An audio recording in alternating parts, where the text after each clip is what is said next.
It's safe to say that the 2023 season so far hasn't been the classic we Formula 1 fans were hoping for. And with Red Bull running away with both the Constructors and the Drivers' Championships already, we don't have huge amounts to hope for unless Aston Martin or Mercedes can nail their big upgrade packages that are coming in the next few races. Second half of the season, we're doing a title charge. Yeah! I mean, just look at the podiums of the first 5 races this season. Verstappen and Perez have been on every single podium except for in Australia when Perez finished in P5. Red Bull have also won every race this season. We still have potentially great races left for the rest of the season, but have you ever wondered how this current championship would be shaping up without Red Bull in this current season? Now this is obviously just a bit of fun and we all want Red Bull in the championship. They definitely deserve the rewards for the hard work and the car that they have developed this season. This video we're going to look how the current standings would look after 5 races without Red Bull having any points this season. Will we have a Mercedes Aston Martin title fight? How will Tsunoda rank in the championship with his 5-point finishes that he would have?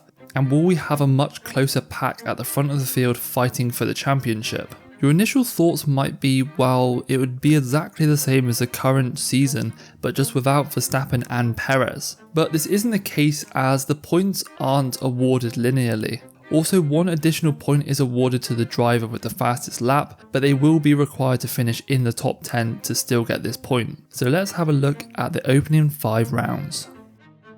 So in round 1, which seems like a while ago, we had Max Verstappen winning the race with Sergio Perez and Fernando Alonso on the podium. Now Zhou had the fastest lap in this race and he would have got a point if he finished in the top 10, but he finished 16th, so there was no fastest lap point in Bahrain. Without the Red Bulls, we would have had Fernando Alonso winning the race with Carlos Sainz in P2 and Hamilton in P3. Quickly moving on to Saudi, we also had another double Red Bull in the 1-2. This time Perez went on to win the race, Max Verstappen finished second with the fastest lap point and Fernando Alonso in P3. So without Max Verstappen getting the fastest lap point, this would have gone to Perez, but obviously he is still a Red Bull driver, so this point goes to Fernando Alonso, who had the 3rd quickest lap. So the podium in Saudi Arabia would be Fernando Alonso, George Russell and Lewis Hamilton. A very strong weekend for the Mercedes and a decent points tally. Another win for Max Verstappen in Australia, but with the madness that was the red flag at the end, we had Lewis Hamilton in P2 and Fernando Alonso in P3. Perez got the fastest lap point, but he finished down in P5. Again, without the Red Bulls, we would have Lewis Hamilton winning a race for the first time in nearly 2 years. Fernando Alonso in P2 and Lance Stroll on the podium in P3.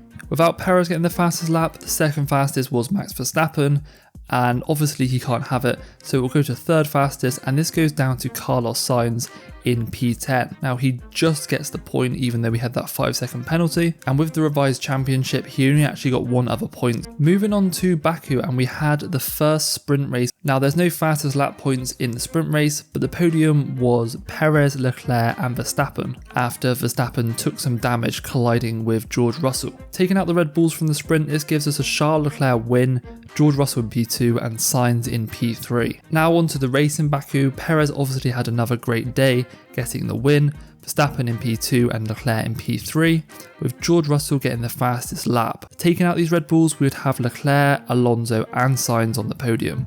And a double win for the Ferraris at Baku, winning both the sprint and the race with Charles Leclerc. Ferrari fans, it is looking good if Red Bull weren't part of this championship. And finally on to round 5 in Miami, where Max Verstappen got the win and fastest lap, Perez in P2 and Alonso in 3rd. This is the most common podium we're having at the moment. This is like the new Hambot Ver. Taking out the Red Bulls would have Fernando Alonso with another win and he would have the fastest lap, George Russell in 2nd and Carlos Sainz again on the podium in P3. So let's have a look at the championship standings. Alonso would be clearly leading this championship with 118 points. Hamilton is next in P2 with quite a decent lead on George Russell. Obviously Russell had that engine failure in Australia, which he was going quite well and he could have even potentially gone on to get P2 or win the race. Those 3 teams are clearly the fastest, and then you move on to sort of the midfield with the Alpines and McLarens, and then there's still some points down at the bottom. Now, if we move on to the positions gained, now this is probably the most interesting.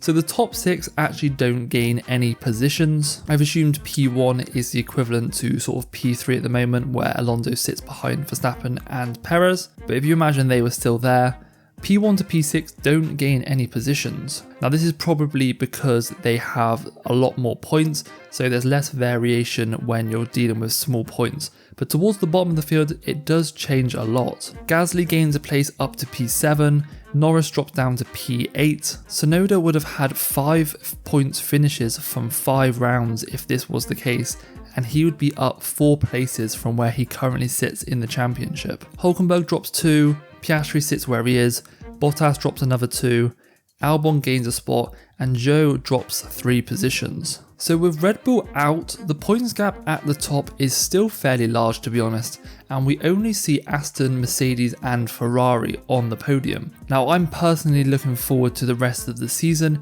even with this Red Bull dominance.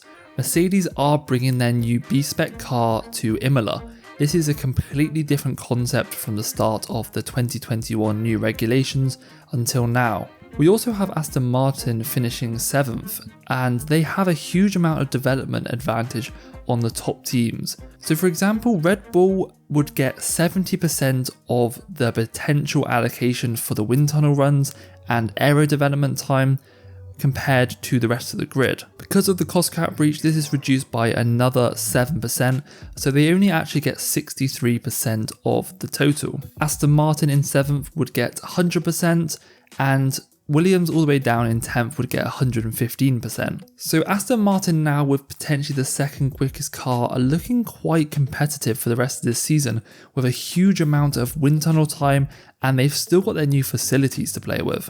So that's how the current championship would look like without Red Bull. Not massively different, but we would have Fernando Alonso leading the championship for potentially his 3rd world title. Let me know down in the comments who do you think is Red Bull's biggest competitor this season. I think Aston Martin could give him a push towards the end of the season, and Mercedes, if they nail their upgrade package, they could be fairly competitive for the majority of the final races. Thanks for watching, and I will see you in the next one. Cheers.